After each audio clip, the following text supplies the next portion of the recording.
Halo Sobat Kompas TV, saatnya kita update 3 berita terpopuler hari ini, Sabtu 15 Oktober 2022 bersama saya Karisma Ningtyas di Top 3 News Kompas TV. Tapi sebelumnya jangan lupa untuk subscribe dan bunyikan lonceng notifikasi. Berikut berita selengkapnya. Dimulai dari berita yang pertama sahabat, Presiden Joko Widodo memberikan arahan khusus kepada ratusan pejabat polisi di Istana Negara. Jokowi menyinggung soal kasus Ferdy Sambo yang membuat tingkat kepercayaan publik terhadap kepolisian menurun. PO Berita 1.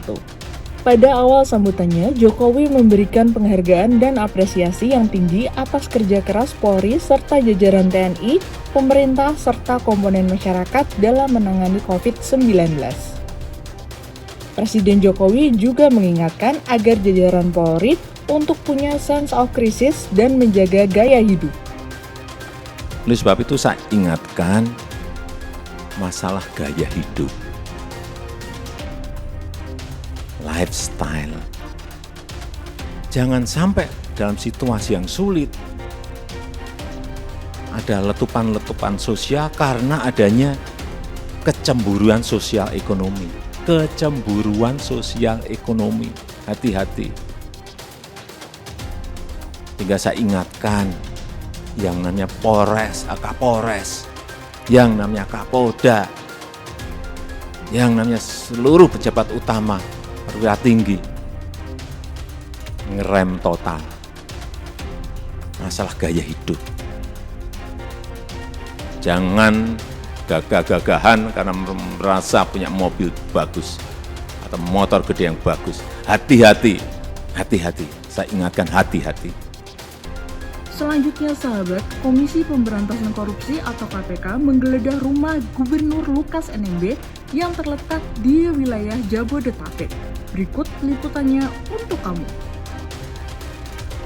Disampaikan oleh Kepala Bagian Pemberitaan KPK Ali Fikri yang menjelaskan bahwa tim penyidik KPK telah melakukan penggeledahan di kediaman Lukas NMB. Penggeledahan dilakukan pada Kamis 13 Oktober 2022 kemarin.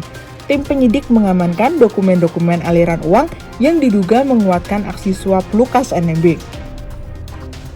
Gitu kan ya. Nah, satu diantaranya kemarin hari Kamis ya, kami telah melakukan atau tim penyidik KPK telah melaksanakan upaya paksa penggeledahan di beberapa tempat di wilayah Jakarta ya, Jabodetabek. Jadi antara lain adalah perusahaan swasta, kemudian rumah dari pihak-pihak yang terkait dengan perkara ini, dan satu diantaranya adalah juga rumah kediaman dari tersangka LD Jakarta di wilayah Jabodetabek begitu ya. Kemudian diamankan antara lain dokumen-dokumen ya, dokumen-dokumen aliran uang gitu ya, yang kemudian tentu ini ada dugaan kuat untuk menguatkan perbuatan dari tersangka LE tersebut, yaitu tadi pasal-pasal suap dan gratifikasi. Gitu. Saya tegaskan suap dan gratifikasi karena berulang kali surat penasihat hukum menyampaikan hanya suap 1 miliar gitu ya. Kami ingin tegaskan ini bahwa bukti permulaan itu kan ada di dalam undang-undang, dan bukti permulaan itulah justru kemudian kami terus kembangkan. Jadi tidak pernah berhenti dalam satu titik proses penyidikan ketika bukti permulaan itu ada dan kemudian disimpulkan di situ. Jadi kami terus kembangkan. Nah, termasuk kegiatan-kegiatan ini tentu nanti dari alat bukti yang kami temukan, barang bukti yang kami temukan. Dan untuk berita yang terakhir sahabat, 3 tersangka yang tersangkut kasus judi online menjalani pemeriksaan di Barreskrim Polri Jakarta. Ketiga tersangka yang masuk dalam daftar pencarian orang ini berhasil diamankan di Kamboja dan tiba di tanah air pada Sabtu pagi ini. Pemeriksaan di Barreskrim hari ini sebagai upaya mengetahui lebih lanjut terkait jaringan dari ketiga tersangka tersebut. Ketiga tersangka yang berhasil diamankan ini berinisial IT, TS, dan EA. Ketiganya berhasil diamankan oleh pihak kepolisian Indonesia yang bekerja sama dengan kepolisian Kamboja. Kasus ini bermula dari penangkapan 3 tersangka pada tanggal 12 Agustus 2022 yang lalu. Tersangka N, tersangka RS, dan tersangka MR.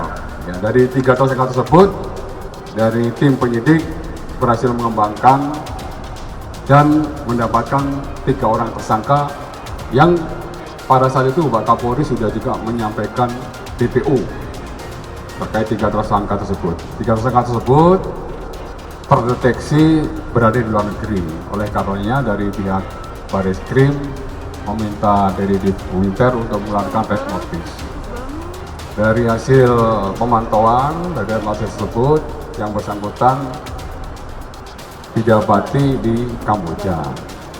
Ya, oleh karenanya dari penyidik langsung melakukan koordinasi dengan para pihak.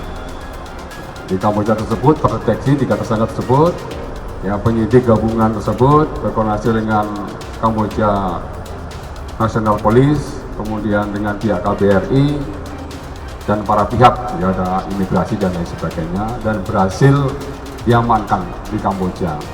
Kemudian dilakukan pemeriksaan di KBRI dan alhamdulillah kerja keras tim, ya 3 tersangka tersebut atas nama PS, atas nama EA dan atas nama IT berhasil dibawa pulang ke Indonesia untuk selanjutnya akan dilaksanakan proses penyidikan dan penuntasan. Nah, sahabat Kompas TV, itu tadi 3 berita terpopuler hari ini. Mana nih berita yang paling menarik untuk kamu? Sampaikan di kolom komentar ya. Pastikan juga kamu sudah like lalu share video ini. Saya Karisma Ningtyas, pamit undur diri. See ya!